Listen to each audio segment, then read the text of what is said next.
Good evening, everyone. It is my pleasure to welcome you to this evening's ASI webinar.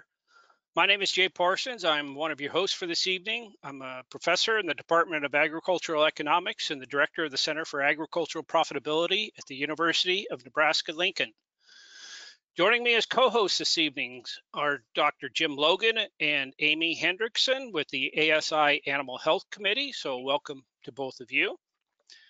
We're also joined by tonight's speaker, Catherine Piper of Five Pillars Butchery House in Unity, Maine, and she's going to be speaking to us on this topic of growing for the ethnic market, the ins and outs of halal slaughter. So welcome to Catherine. We're looking forward to your presentation here in a couple of minutes. This evening's webinar is brought to you by the American Sheep Industry Association with funding support from the USDA's Animal and Plant Health Inspection Service, or APHIS.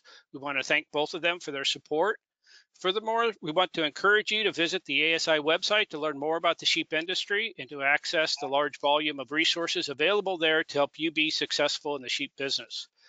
The URL for the ASI website is www.sheepusa.org. If you're not currently a member of the American Sheep Industry Association, I'd like to encourage you to become one. Most people do that by joining their state sheep association. A list of the contact people for those associations is available on the ASI website under the contacts link. I'd like to remind our listeners that this webinar is being recorded. All webinar registrants will receive a follow-up email within the next 48 hours with a link to the webinar recording, as well as a link to access the webinar slides. A link to all these materials will be posted on the ASI website in the educational materials.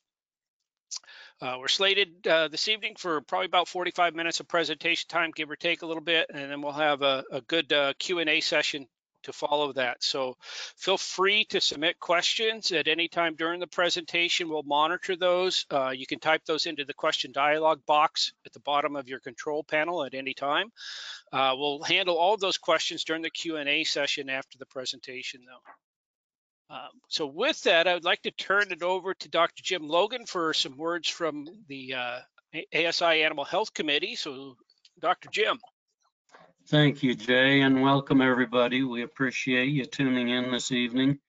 On behalf of Dr. Cindy Wolf, who is my co-chair as chairs of the ASI Animal Health Committee, we want to thank and welcome Catherine Piper, our speaker, and we also want to thank USDA APHIS for funding this webinar through our Scrapie Cooperative Agreement.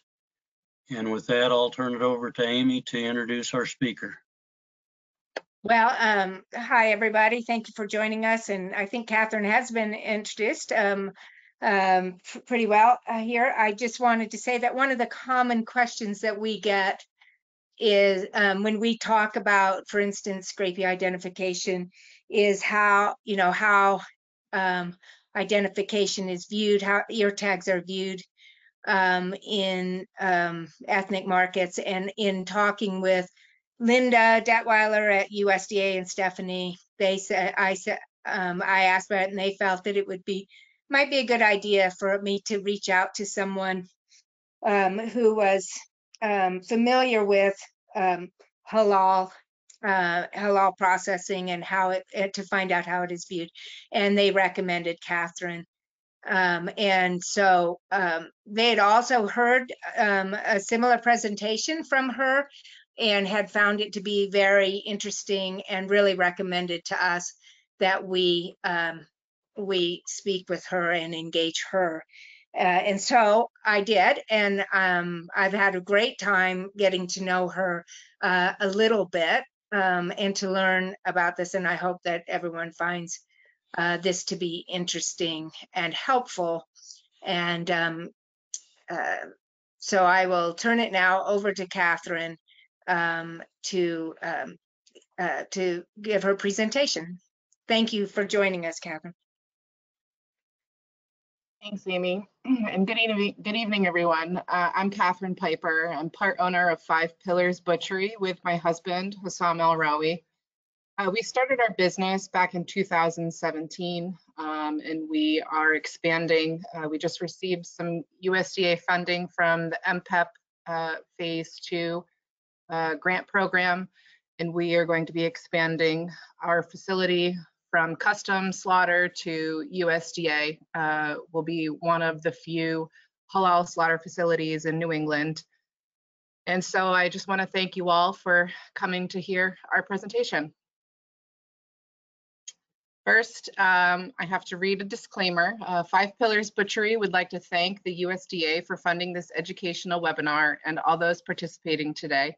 The views and opinions expressed in this webinar are Five Pillars Butcheries and do not reflect the opinions of the USDA. So I'm sure many of you have a vague idea about halal, but today we're going to go a little deeper into what exactly does halal mean. Halal is an Arabic word that means permissible, and its opposite is haram, or forbidden. Halal includes sets of prescribed rules based in Islamic ethics, which Muslims must follow. Most notable among them are dietary guidelines pertaining to food consumption and the way in which an animal is slaughtered, like the term kosher in Judaism. Halal can also pertain to business practices, which include business transparency and ethical investments. Some examples of haram or forbidden food are alcohol, pork, and blood, as well as the consuming of animals that were dead prior to slaughter, animals that were killed in impermissible ways, such as bludgeoning, or animals that were slaughtered without the prayer. Other examples of haram foods include gelatin and most animal-based rennet, because the animals are most often not slaughtered halal or kosher. Hunting is permissible and falls into its own subcategory of halal. All food is halal except that which has been mentioned in the Holy Quran. O you who believe, eat of the good things we have provided for you, and give thanks to God if it is Him that you serve. Prohibited for you are carrion, blood, the flesh of swine, and animals dedicated to other than God. Also the flesh of animals strangled, killed violently, killed by a fall, gored to death, mangled by wild animals, except what you rescue, and animals sacrificed on altars, and the practice of drawing lots, for it is immoral.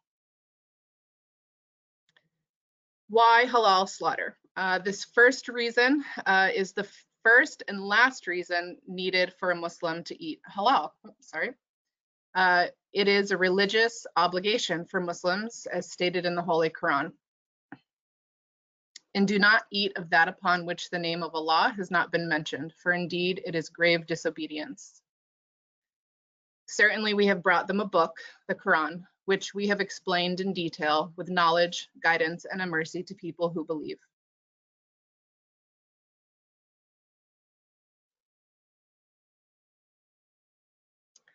By keeping our faith as the guidance within slaughter process, we maintain the care and the dignity of each animal we pray over.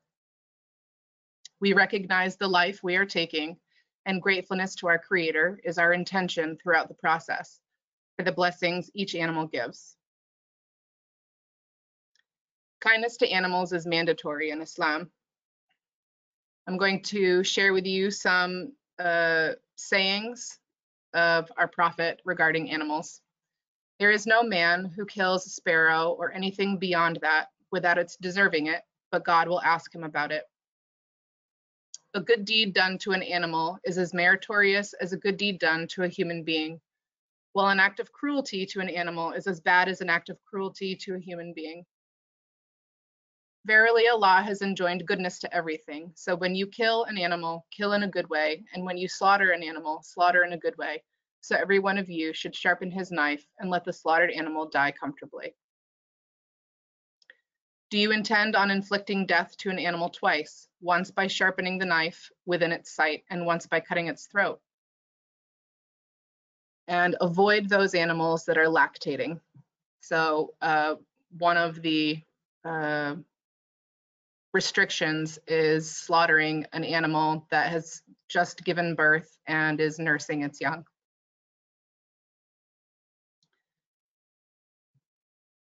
I'm sure many of you recognize this woman, Temple Grandin. So according to Temple Grandin, Animal Sciences, professor and advocate at Colorado State University, if done properly, religious ritual slaughter is as humane as good conventional slaughter methods. And she said to conduct slaughter without stunning with an adequate level of welfare requires more skill and attention to the details of the procedure compared to slaughter with stunning. From Temple Grandin's research and report, she observed and concluded, if the cattle stay completely calm while kosher, and this was done in a kosher slaughter facility, and kosher and halal are very similar in practice. So if the cattle stay completely calm while kosher slaughter is performed, they flinch slightly at the beginning of the cut. There is no other movement until convulsions start, when sensibility is lost. Immediately after the cut, I loosened the head holder and body restraints. Most cattle looked around for 5 to 60 seconds until they collapsed. They did not seem aware that their throats were cut. Waving my hand in front of the animal's face caused a much bigger reaction than the kosher cut. So I was asked to discuss tagging, so I'm going to discuss it from an Islamic perspective. Many of you may have experienced some pushback about tagging, and so I want to clear some of that up tonight, or hopefully I can give you some additional information that you can move forward with. So there's a lot of confusion and misunderstanding regarding tagging animals for the halal market. These misunderstandings exist among non-Muslim producers and even Muslim customers. For Muslims, this verse in the Quran may be where misunderstanding comes from. I will certainly mislead them and delude them with empty hopes. And just this is Satan saying this to God. I will certainly mislead them and delude them with empty hopes. Also, I will order them, and they will slit the ears of cattle and alter Allah's creation. And whoever takes Satan as a guardian instead of Allah has certainly suffered a tremendous loss. And so I just want to share a little bit about the background on that verse, and it comes from pre-Islamic practices. So these beliefs about tagging and why people may think it's not permissible in Islam come up due to this verse and the misunderstanding of this verse. During the pre-Islamic era, pagan Arabs used to cut the ears of their cattle in dedication to the gods they worshipped.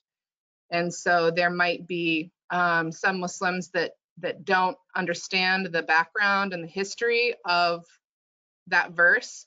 And so they take it to the extent of any type of marking on the animal is not permissible. But there are other sayings that back up that tagging animals is permissible. So the Prophet, peace and blessings be upon him, passed by an animal who had been branded on the face, and its nostrils were smoking. The Prophet said, Allah has cursed whoever has done this. Do not brand anyone on the face, nor strike it. And here's another historical situation that I'm going to share. I took Abdullah ibn Abu Talha to the Messenger of Allah to perform tahniq for him, to chew. It's chewing a piece of date and putting it into a newborn child's mouth to, it's an energy boost. Anyways, that's a different topic. When I arrived, he had the branding iron in his hand and was branding the camels for the zakat, or the obligatory charity. So the Prophet, peace be upon him, branded his own animals to have an identifying mark on them. And this is a fatwa. A fatwa is a religious ruling regarding a topic that people may have questions about. And this is from, I believe it's from the UAE and their newspaper outlet, Khalij Times. So piercing or marking the ears of cattle for statistical purposes does not render an animal unfit for sacrifice, provided cut is no more than half the size of the ear. In fact, a hadith, prophetic tradition, confirmed the permissibility of marking the cattle for identification purposes. The Prophet, peace be upon him, himself used to brand his cattle to identify them for a purpose of zakat, the fatwa said. And so I just before I keep going, I want to explain there is a difference for sacrificial animals and everyday consumption of meat. And so for sacrificial animals, they should not have any defect on them. So it's preferable to not to dock their tails, not to castrate them, not to cut off horns. They should be in their full state to be a more desirable sacrificial animal. So if you're trying to sell animals for the holiday market, the Eid market, then those other practices, the ones I just mentioned, I think most Muslims would not buy an animal that had their tail docked, or they were castrated, or their horns were not cut off, but burned off, cauterized when they were born. But in regards to the tagging, that is permissible, as I've just shared with you, per the prophetic tradition and then this fatwa.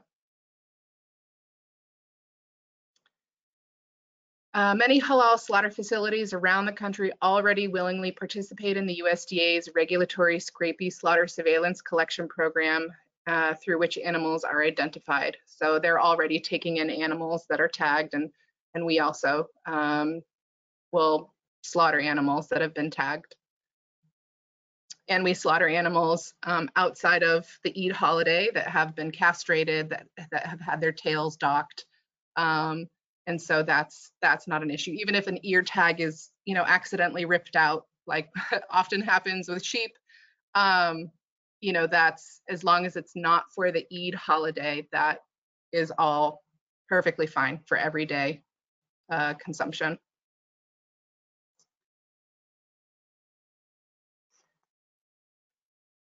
So reason number 2 we do halal slaughter is because we believe good halal slaughter is humane. Another saying by our prophet, fear Allah in your treatment of animals. Although some countries have made no stun slaughter illegal, forcing the halal meat industry to perform stunning methods prior to slaughter, no stun slaughter is still the preferred method and is allowed under religious exemption in the US. Prior to slaughter, fresh water must be made available for animals to access. No animal should witness the slaughter of another animal, the sharpening of the knife, or the knife itself prior to the slaughter. The animal should be calm prior to slaughter by covering the animal's eyes. The slaughterman must treat the animals well and perform the prayer over every single animal. This prayer is seeking from the creator of that life permission to take that life to provide sustenance. And I want to explain one of the differences. So for halal slaughter, like I just shared, a prayer has to be said over every single animal because the intention has to be made with every single animal taking that life. For kosher slaughter, my understanding is that a prayer is said by a rabbi over the facility for the day, and it's not necessarily over every single animal that's slaughtered. The slaughter should happen in one swift slice with a long, sharp knife by a skilled slaughterman. The animal won't be wasted if more than one slice is performed. So here's another key difference between kosher and halal. Kosher slaughter, it must be one slice. If the animal is not killed within the one slice and more than one has to be performed, it is no longer kosher. It has to be used as something else. In regards to halal, it's preferable and it's important for it to be, one swift slice. But if that's not possible, it doesn't make it not halal anymore. We can still consume it. It's still halal. So what is the process of halal slaughter? So I'm going to read to you some things that should happen for halal slaughter. The religious prayer is said. The carotid arteries on both sides are cut.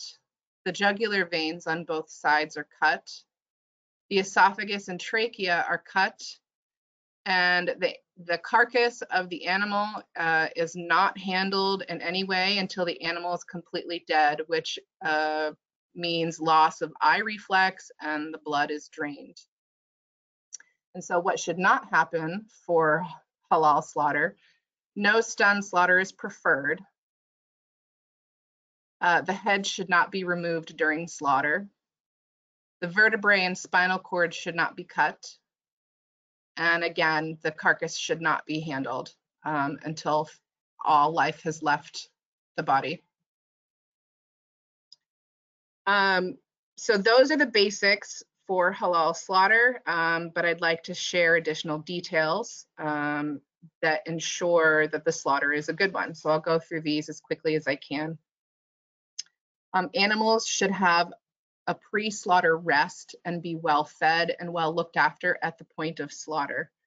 The condition of the animal upon delivery should reflect good care and health, not necessarily that the animal should have eaten a big meal before being dropped off, but that the animal should be healthy looking, not, emaciated. The animals must be alive at the time of slaughter. Just as, personal background, we've had people request the processing of roadkill and poultry that were dropped off to us dead. And we've turned them down for both hygiene and religious reasons. And I want to mention again that hunting is permissible and halal for Muslims to consume as long as the prayer has been said prior to shooting the animal. So we do process for hunters. We don't eat their meat though, because it's not halal. But if somebody says the prayer before they hunt, before they shoot the animal, then it would be considered halal. Slaughter must be performed by a Muslim who is of sound mind, mature, and fully understands the Islamic procedure and conditions for slaughtering of animals. A Muslim slaughterman is highly preferred for the slaughter, but essential for the prayer. Kosher products are permissible to Muslims, which obviously that would be done by somebody who's Jewish, because it's similar in nature to halal. Animals that are slaughtered should be securely restrained, particularly the head and neck, before cutting the throat. Operator competence is of great importance in order to carry out satisfactory halal slaughter. Tools and other implements used must be for the slaughter of halal animals only. The knife must be razor sharp and without blemishes and damage. The animal's trachea and esophagus must be severed, and the spinal cord should not be cut and the head not severed completely so as to induce immediate and massive hemorrhage. The slice must be done once only. The slaughtering implement must not be lifted off the animal during slaughtering. Any lifting is construed as one act of slaughter. Multiple acts of slaughter on one animal are prohibited. So if you can perform the slaughter with one slice only, that's perfect. If it has to be 2 slices, you simply cannot lift the knife from the animal while you're slaughtering, because that would be considered more than one slaughter. Slaughter the animal in such a way that its life departs quickly and it is not left to suffer. The slaughter must be spontaneous and complete. The animal should not be shackled and hoisted before bleeding. Hoisting should be done only after the animal has lost consciousness. Restraining equipment should be comfortable for the animal. Further preparation and dressing of the carcass must be delayed until all signs of life and cerebral reflex have disappeared. So the next slides might be a little controversial for some. I hope that you can patiently listen and hear why stunning methods are not preferred in halal slaughter. All stunning methods risk the death of the animal prior to slaughter, which is not permissible for halal. In electrical stunning, head-only electrical stunning has the lowest risk of death to ruminants, and this is performed for halal slaughter around the globe. However, Modern experiments are in practice to observe human response to a stimulus, and human models can be used to see the response to electrical stunning. Human electroconvulsive therapy, which is used to treat intractable depression in humans, is comparable to electrical stunning in animals, but ECT has never been used in its unmodified form because of its negative aspects, and medical science considered it a torture. This raises questions regarding the use of electrical stunning in the slaughter of animals. In regards to using electrocution for a death sentence, the Supreme Court determined that the evidence shows that electrocution inflicts intense pain and agonizing suffering. And this was said by Supreme Court Justice William M. Connolly, and when he wrote for the majority in a 6-1 decision in 2008 about electrocution. Mechanical stunning. The fundamental principle of mechanical stunning includes the transfer of kinetic energy to the brain through a moving object, which brings about the dysfunction or destruction of neurons, followed by subsequent unconsciousness. Mechanical stunning of the animal is accomplished by utilizing a penetrating captive bolt or non-penetrative percussion stunner. Captive bolt penetrative stunning is unacceptable from a halal perspective because it causes irreversible damage and can cause brain material to pass into the lungs through the jugular veins.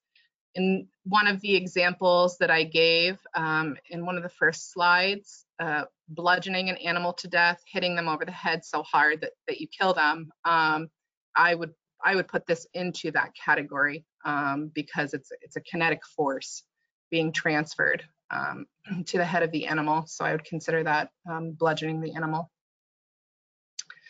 I'm not going to attempt to read the German here. I will slaughter it. But German Veterinary Weekly, volume 85 in 1978, published that a research team from the Hanover University in Germany examined the halal method of slaughtering versus stun method of slaughtering using an EEG and ECG, where electrodes were surgically implanted to various parts of the skull, allowing to monitor the brain and heart throughout.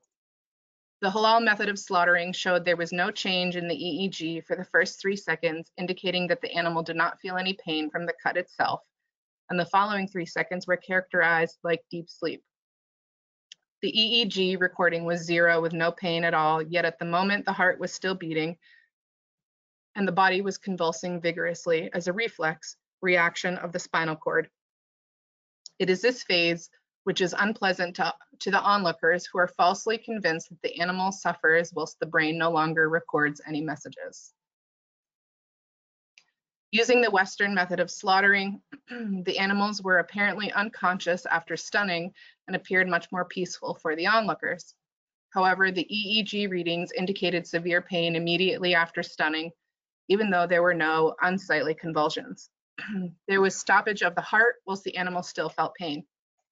With the halal method, the animal ceased to feel any pain due to the brain starvation of blood and oxygen, or brain death. This study is found on different Islamic councils, including Islamic Services of America. They are a third-party halal certifying body in the US. So reason number 3 for why Muslims do halal slaughter is because it provides a healthier product. In traditional halal slaughter, the animal's spinal cord is undamaged and the animal remains conscious. This allows for the heart to continue beating and active mobility of the animal's limbs. The slice cuts off blood and oxygen flow to the brain. According to the brain and behavioral responses, loss of consciousness occurs in 14 seconds in sheep by severing both jugular vein and carotid arteries without stunning. The heart beating and free movement of the limbs ensures that maximum drainage of blood flow occurs and removes the microorganisms and wastes, thus improving the meat's quality, taste, healthiness, and shelf life. Whereas with stunning, the bleeding is inefficient because stunning impairs the bleeding process. One study showed that cattle slaughtered without stunning had less residual hemoglobin retained in the muscles and better bleeding efficiency than pneumatic-powered stunned cattle. In poultry, the blood volume lost from non-halal slaughtered chickens was significantly lower than from the halal slaughtered birds. Blood undergoes putrefaction quickly due to its high protein content and high pH. In the case of incomplete bleeding and slaughtered bulls, the remainder of the blood stays in the muscles with a pH of about 7, thus leading to an increase in meat pH and water activity of the meat. The increase in pH and water activity facilitate the growth and multiplication of microorganisms that cause spoilage of the produced meat.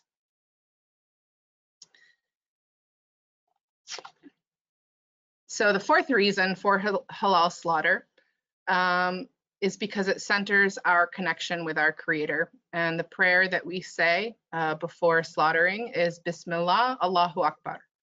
So Bismillah translates to in the name of God. And Muslims say Bismillah before starting many things in their day-to-day lives, entering a room, at the beginning of prayer, before eating and drinking, and before slaughtering an animal. And Allahu Akbar translates to God is the greatest. Muslims say Allahu Akbar to express their amazement and to call on God during joyous moments, moments of feeling oppressed, when recognizing the natural beauty in the world, and before slaughtering an animal, seeking permission to take its life. There is an underlying violent nature of working in a slaughterhouse that poses a risk to the psychological well-being of employees. Cases of cumulative trauma disorder have been reported. Furthermore, slaughterhouse employees often lack adequate resources to cope with the strenuous environment. In addition, violence against animals has been linked to psychological health problems in humans. Worker interviews described important indicators of factors leading to PTSD and symptoms of the lesser-known perpetrator-induced traumatic stress syndrome, which is such as increasing dissociation and nightmares. And this is a quote from one of the slaughtermen interviewed. I dream about the cattle. When you stun it, it just falls down. After falling down, when you open the door, it will ask you, why are you killing me? And another quote, one skill that you master while working at an abattoir is disassociation. You learn to become numb to death and to suffering. Instead of thinking about cows as entire beings, you separate them into their saleable, edible body parts. It doesn't, excuse me, it doesn't just make the job easier, it's necessary for survival. Prevalence of serious psychological distress among workers was 4.4% compared to United States population-wide prevalence of 3.6%. And prevalence of mild and moderate psychological distress among workers was 14.6%. That 14.6% was also higher than national estimates. So the next piece I want to share about is prayer. And why I think this can help workers have better mental health in this type of work. So rituals in general serve a calming function, said Ryan Bremner, an associate professor of psychology at the University of St. Thomas in Minnesota. Sorry, I have to move something. They distract the mind, which might otherwise go down one of those rabbit holes of useless worry, and they give us a sense of influence or control over something that may not be. Incorporating prayer and maintaining God consciousness within such physically and emotionally strenuous work can help minimize the negative impacts that many workers within the slaughter industry experience. Prayer can foster a sense of connection, whether it's to a higher power, what a person finds important in life, or their values, Bremner says. Prayer can reduce feelings of isolation, anxiety, and fear as well. A 2009 study on the effects of prayer on depression and anxiety found that members of a group had lower rates of depression and anxiety and were more optimistic after sessions in which they prayed for one another compared to the control group, which had no prayer sessions. Kevin Masters, a professor of clinical health psychology at the University of Colorado, Denver, says, we are now quite aware that psychological experiences are intimately associated with important physiological processes, including immune system functioning. There are strong associations between religiosity and both health and happiness, Bremner said. One large population study led by Harvard professor Tyler Vanderweel found that young adults who prayed daily tended to have fewer depressive symptoms and higher levels of life satisfaction, self-esteem, and positive affect in comparison to those who never prayed. Another study examined the perspectives of over 2,000 adults with mental illness in California, finding that over 80% agreed or strongly agreed that spirituality was important to their mental health. Moreover, over 70% indicated that prayer was helpful to their mental health. Prayer can have a positive impact on recovery from mental illness and also on the well-being of people without mental illness. Additionally, these studies indicate that regular prayer can be especially important for people who are lonely or socially isolated. So in a halal slaughter facility, if you have Muslim workers, Muslim slaughtermen, most of them will, take the time out of the day to pray while they're at work. And so them doing prayer for themselves, them reciting a prayer over the animal before it's slaughtered, everything in what they're doing on a day-to-day basis is centered on our Creator. And so I do believe that it has a greater positive effect on the well-being and mental health of workers. And so the Quran has a number of chapters named after animals and a number of verses about animals, as well as a number of stories about animals. And to end this presentation, I will share one of the most significant verses about animals in the Quran. And the chapter is called The Livestock. There is not a moving, living creature on earth, nor a bird that flies with its two wings, but are communities like you. We have neglected nothing in the book, then unto their Lord they all shall be gathered. And this concludes my presentation. So thank you very much, and questions are welcomed.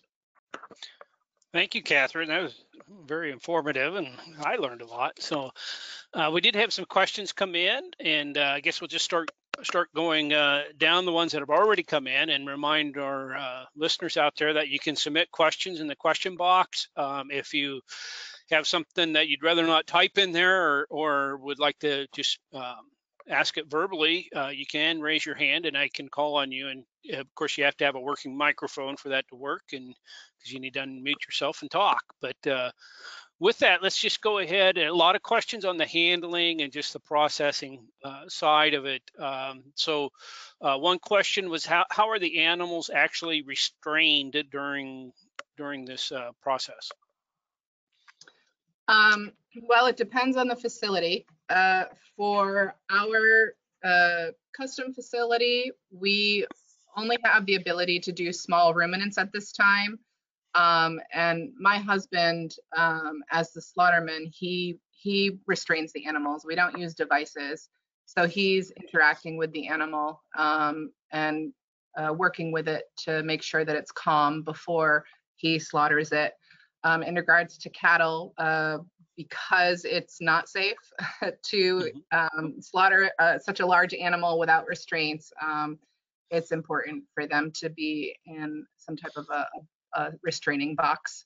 But for halal slaughter, it should also allow for the head to be restrained and the neck lifted to expose the neck in the best way so that the animal can be slaughtered properly. Okay, and related to that is just, I don't know, I hesitate to call it capacity to slaughter, but in the description of the webinar that we sent out, it was mentioned that you had received some USDA funding to enlarge your facility. Do you want to talk just a little bit about the capacity to slaughter, like how long it takes, how, what's a reasonable size facility, and your plans for expansion? Sure. Yeah, so Maine is a little bit different, I think, than a lot of the Midwest when it comes to both farming and slaughter. So we have a lot of small farms and we have a lot of small slaughter facilities.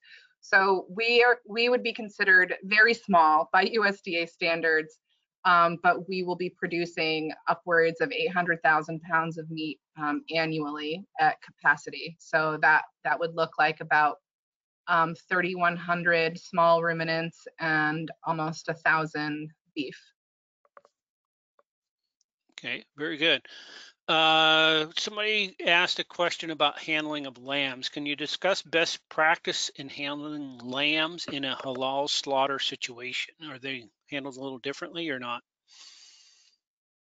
Well, I guess if, you know, if I'm going to talk from the experience that I know with my husband being a slaughterman, he, will take one of the hooves of the animals and pull it up and gently bring the animal down, to gain control of the animal's body. And he puts it on its side. He makes sure that it's calm. If he has to cover the eyes to make that happen, he'll do that. He'll usually use the ear of the animal over the eye.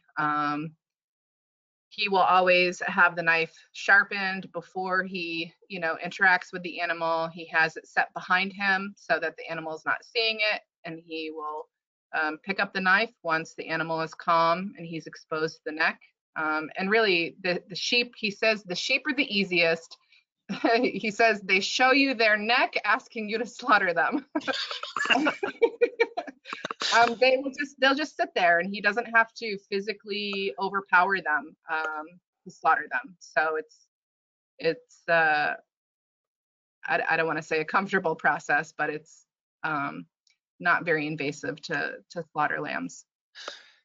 So you said your husband does the slaughtering. Do you ever allow customers to perform the actual sacrifice, or is that very common? We never have. My husband is very, he wants to ensure that if an animal is being killed in our facility, on our property, in our presence, that it's going to be done the right way. And although any Muslim can slaughter, not every Muslim knows how to slaughter. So if somebody asks him about doing the slaughter, he says, take the knife and show me on my neck where you would slice the animal.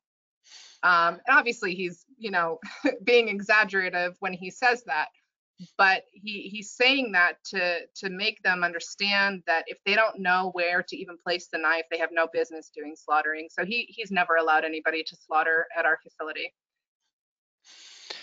Okay, and I'm sure he does a good job of it, but in case it doesn't, you mentioned that about the one stroke of the knife, and that as long as you don't lift the knife, it's still okay. Could you talk a little bit about what happens to the animals that do not meet halal specifications? Well, I can't really talk on that, to be perfectly honest with you, because he slaughters them to the standards that are required. And I suppose this is a good conversation to have before we open our USDA facility and other slaughtermen are working there. I suppose it would not be sold as halal. It would be, sold as just meat and not marketed to the Muslim community. Okay. And somebody did ask a question about the USDA piece of it. I'll just read it to you and you can interpret it how you want. They said, what type of facility considerations are important if you want to incorporate halal slaughter in a USDA facility? The facility is the same. The consideration would be if you have the right employees. You would have to have Muslim employees doing the slaughtering and handling of the live animals. And if you have access to the Muslim community as consumers, that's great. But if you don't, then I would also recommend having a Muslim or a halal department, for lack of a better term, in your facility, so that you have Muslim employees operating that department and interacting with the customer base. Muslims tend to not trust the halal sources. They ask a lot of questions. We've even had customers come to observe the slaughter to ensure that it is halal. We are planning ahead for the facility that we are constructing this year, the rest of this year and into next year. On our second floor, we have a second floor with an observation window down to the kill floor, so that any customer, you know, with pre-approval to go up, they will be able to go up to the observation room and witness the slaughter to make sure that, you know, for their comfort, that it is halal. So I think, you know, we had a facility here in Maine that was doing halal, and none of the owners and none of the managers and none of the people with higher positions were Muslim. Only the slaughterman was Muslim, and they didn't really succeed in the halal market because they didn't have the connections in the community. So that's a very important piece. Yeah, you hit on a lot of good things there, and it's related to the other question that came in on this, and that they were asking to discuss the cultural expectations on business and negotiation processes. So besides what you've already mentioned, are there other cultural expectations on you as a business person here that is important to mention? Yeah, I'm smiling here and laughing to myself. So I think Americans and maybe Westerners are very unique in that, like, the price that is set is the price that they pay. But in other cultures, there's a lot of haggling that's going on. There's a lot of negotiation over prices. So I just want to say this: if you have a Muslim customer coming to you to buy an animal or to buy product, don't be offended if they try to negotiate the price. This is a part of their culture. And you can just, you know, very calmly and patiently say, well, this is the price, it's a set price, and you know, I'm happy to sell to you at this price. So you can, you know, you can expect that, and maybe not like, you know, with a, you know, distribution company or a food manufacturing company. You're not, you know, you're not going to deal, well, you may even deal with that, right? Negotiations are typical in business all the time, but I've heard stories from producers who got offended when Muslim customers came and tried to negotiate the price with them. So it's just a cultural difference. Good information. How do people find halal slaughterhouses? Is there an acceptable way to, or a place where they're registered, a place to look in general? I don't know if there's a registry, to be honest with you. I Google. when I want to find a halal slaughter facility, I Google. And I think that may be the best way to do it. The second best way to, to contact your Department of Ag and find out, you know, if you're in a state that has state slaughter facilities, or if, you know, USDA slaughter facilities, to ask if there are any halal slaughter facilities in your state. Okay. We have one listener that asked if you could talk about Zabiha. Do you know what that is? I don't... Yeah. Okay. So it's pronounced Zabiha, but it's spelled with a Z. Yeah. So what that means is that it's a Muslim slaughterman doing the slaughter per Islamic regulations. The reason people use that phrase, that's what they mean when they use that phrase, because that falls under the category of halal, but kosher is also halal. And so there are some Muslims who don't want to buy kosher because it wasn't done by a Muslim. Just like, you know, a lot of Jews don't eat non-kosher because it wasn't slaughtered by a Jew. And so that's the term dhabiha. It's an assurance that the slaughterman was Muslim and the practice was an Islamic slaughter practice. Okay. Somebody asked about the calendar and you know, religious holidays and stuff. They said, do you have producers that adjust their breeding and lambing schedules to accommodate the moving calendar? Any recommendations or resources on how to manage that? Oh gosh, I'm from Maine. And most of our producers around here, they don't keep their slaughter animals through the winter. So that's actually something that we're trying to solve as well. There are some producers that may keep animals through the winter for the Eid celebrations because they know the amount of money that can be made during those seasons, but it's more difficult. You know, you're feeding more animals and they're not castrated and maybe they still have horns. And so if you have the facility to do it, like the farming infrastructure to do that, then you know, I would say go for it. I think producers make a lot of money during those times of year. Excuse me, because they can charge more, especially for an animal that is intact and not, you know, marked or has a scar or a, you know, cut ear, right? They can go for a lot higher price. And related to that, are there Muslim holidays where individuals are supposed to slaughter the animal they are to consume? Sorry, can you say the last part? It said, are there Muslim holidays where individuals are supposed to slaughter the animal they are to consume? I see. Technically, no. So a Muslim can ask for an animal to be slaughtered on their behalf by another Muslim. So this would be called qurbani, and this is the sacrificial slaughter during the Eid holiday.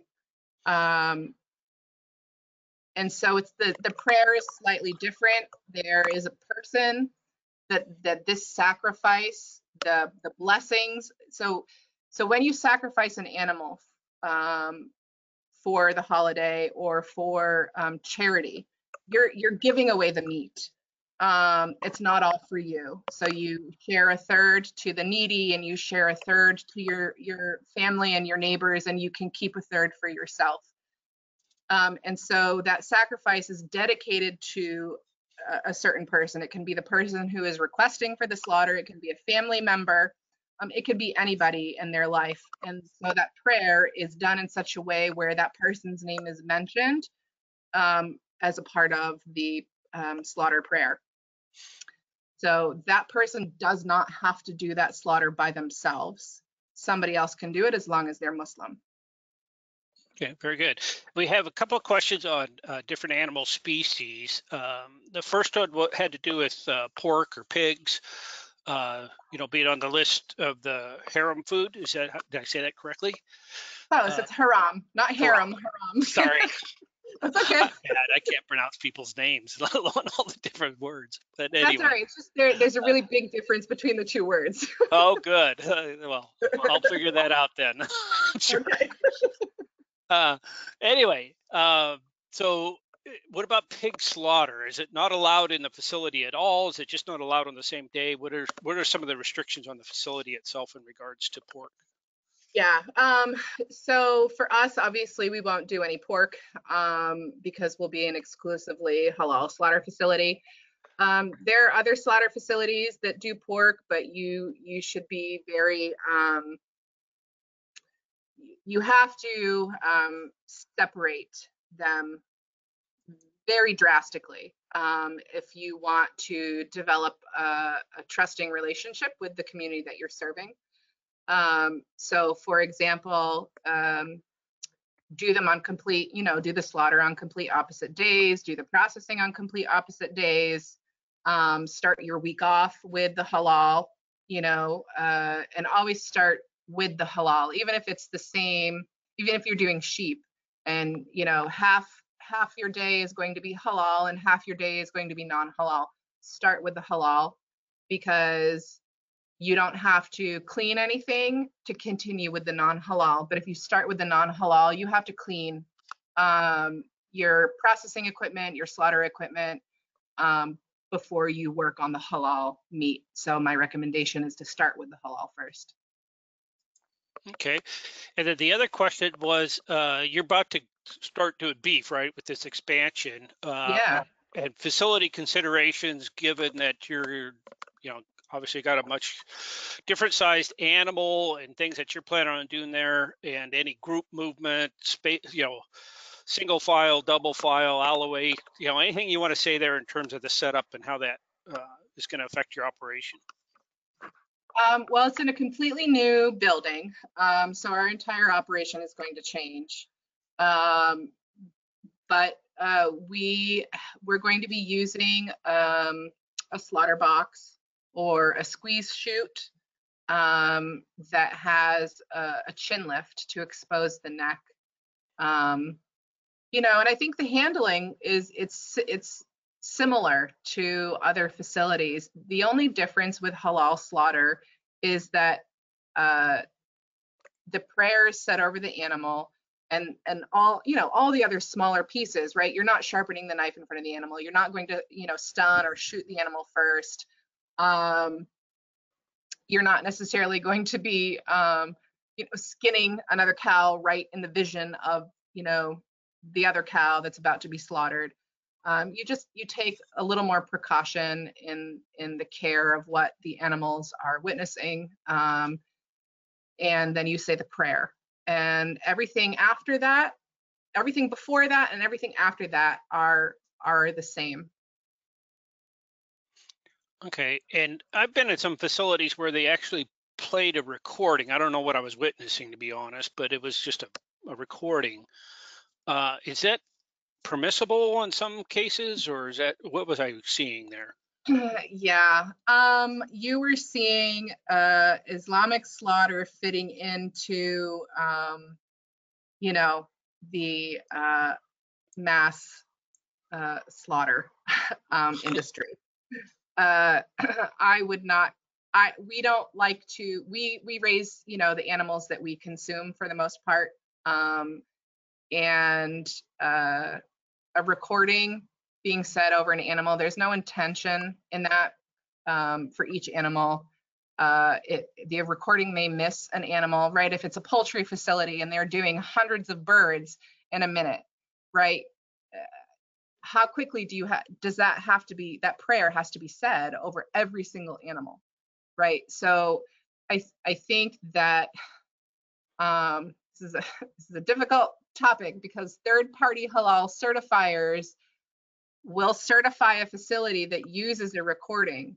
But I can tell you that if the Muslim community knew this is what was going on, most of them probably wouldn't eat the meat. They just don't know. Okay, thanks. I was wondering that. Sorry. It struck me right away because I know that's what I saw. But so there was a couple of more questions. I think we could squeeze them in here. One of them was the size and the age. Is there a preference on them in terms of halal slaughter of the sheep in particular? But yeah, that's a good question. So at any point, the animal should be at least 6 months old for small ruminants, and might be like 9 months or something for larger ruminants, cows and camels and stuff. This is obviously for multiple reasons. One, to make sure that the animal is worth, taking its life. It's going to give enough meat to people. And two, it's lived its life, to a certain extent before it's slaughtered. It's weaned, it's weaned from its mother. It's not, nursing still. And so I would say that's a general guideline for age. When it comes to the holiday slaughter, that animal should be a year old. Or older. If people cannot find animals that are a year old or older, younger animals are allowed, but only if they can't, find the older ones. And then it depends on the community that you're serving.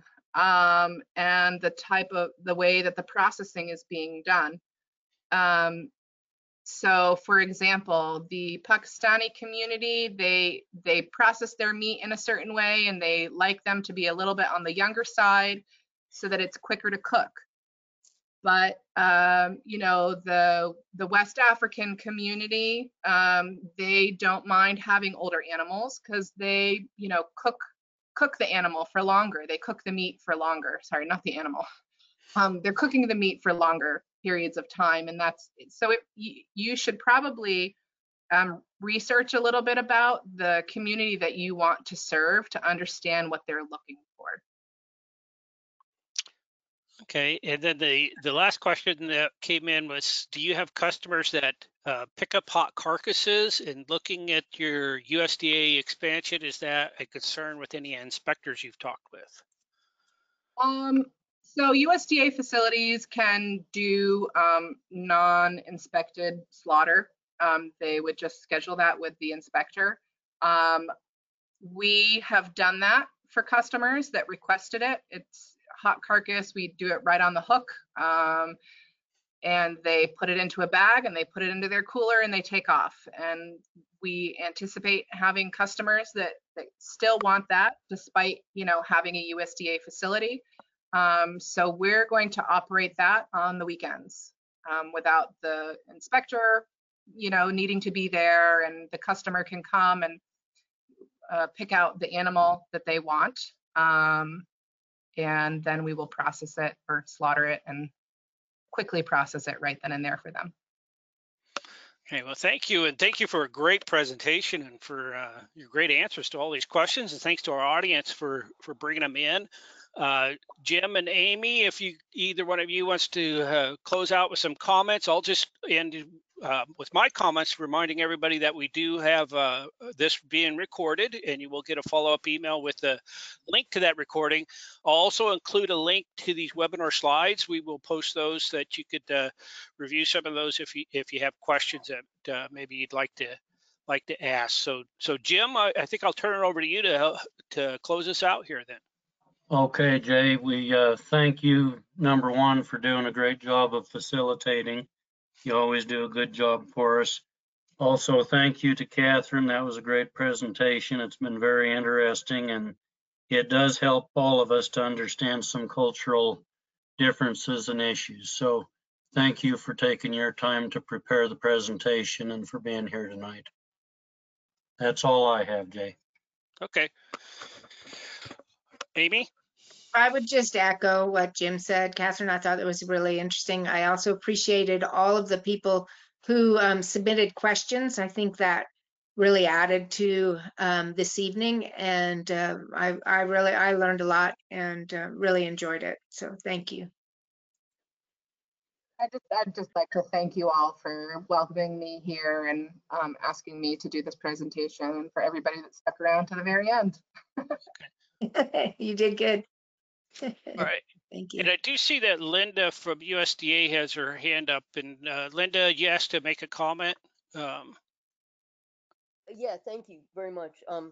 Yeah, and I wanted to thank Catherine too. I'm the one that suggested, I'm with USDA APHIS, suggested that she speak. And the reason we did is that our regulatory scrapie slaughter surveillance, which is so essential for surveillance for USDA to get the samples we need to show that we don't have scrapie anymore in the US. So hopefully, knock on wood.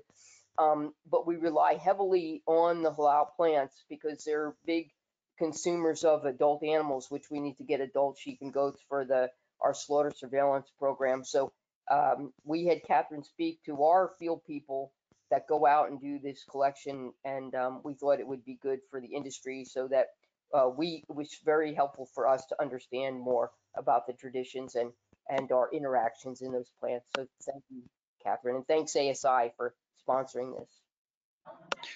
Thank you, Linda. Okay, with that, I'll go ahead and sign off, and once again, thanks for the great presentation, Catherine, and everybody that joined us this evening, and hope you all have a wonderful rest of your evening and rest of your summer. Thank you very much. Thanks, Jay. Thanks, Jay.